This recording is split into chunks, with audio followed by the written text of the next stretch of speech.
Mark எழுதிய நற்செய்தி அதிகாரம் 5 இறைவசனங்கள் 21 முதல் 43 முடிய.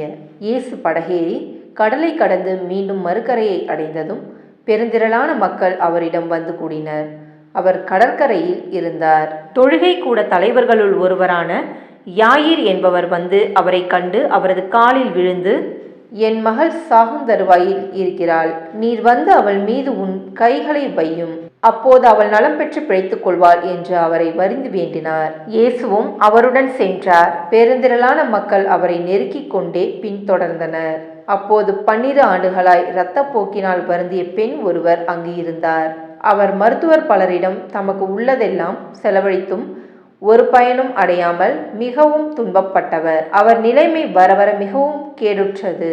அவர் இயேசுவை பற்றி கேள்விப்பட்டு மக்கள் கூட்டத்துக்கிடையில் அவருக்கு பின்னால் வந்து அவரது மேலுடையை தொட்டார். ஏனெனில் நான் அவருடைய ஆடையை தொட்டாலே நலம் பெறுவேன் என்று அப்பெண் எண்ணிக்கொண்டார். தொட்ட உடனே அவருடைய இரத்தப்போக்கு நின்று போயிற்று. அவரும் தம் நோய் நீங்கி நலம் பெற்றதை தம் உடலில் உணர்ந்தார். உடனே இயேசு தம்மிடமிருந்து வல்லமை வெளியேறியதை தம்முள் உணர்ந்து மக்கள் கூட்டத்தை திரும்பி பார்த்து, என் மேலுடையை தொட்டவர் யார் என்று கேட்டார்.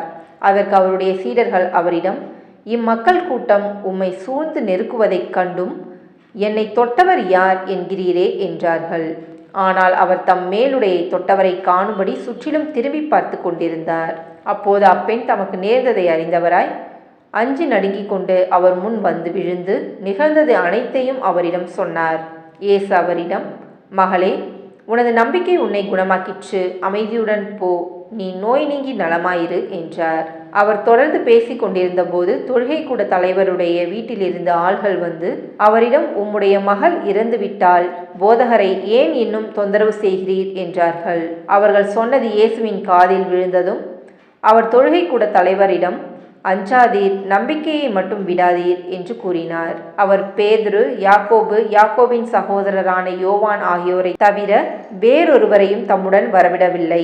அவர்கள் தொழுகை கூட தலைவரின் வீட்டிற்கு சென்றார்கள். அங்கே அமளியையும் மக்கள் அழுது ஓலமிட்டு புலம்புவதையும் இயேசு கண்டார். அவர் உள்ளே சென்று, ஏன் இந்த அமளி, ஏன் இந்த அழுகை, சிறுமி இறக்கவில்லை, உறங்குகிறாள் என்றார். அவர்கள் அவரை பார்த்து நகைத்தார்கள். ஆனால் அவர் அனைவரையும் வெளியேற்றிய பின் சிறுமியின் தந்தையையும் தாயையும் தம்முடன் இருந்தவர்களையும் கூட்டிக் கொண்டு அச்சிறுமி இருந்த இடத்திற்கு சென்றார். சிறுமியின் கையை பிடித்த அவளிடம், தலித்தா கூம் என்றார். அதற்கு, சிறுமி, உனக்கு சொல்லுகிறேன், எழுந்திடு என்பது பொருள். உடனே அச்சிறுமி எழுந்து நடந்தாள். அவள் 12 வயதானவள். மக்கள் பெரிதும் மலைத்து போய் மெய்மறந்து நின்றார்கள். இதை யாருக்கும் தெரிவிக்க கூடாது என்று அவர் அவர்களுக்கு கண்டிப்பாய் கட்டளையிட்டார். அவளுக்கு உணவு கொடுக்கவும் சொன்னார். இது கிறிஸ்துவின் நற்செய்தி. கிறிஸ்துவே உமக்கு புகழ்.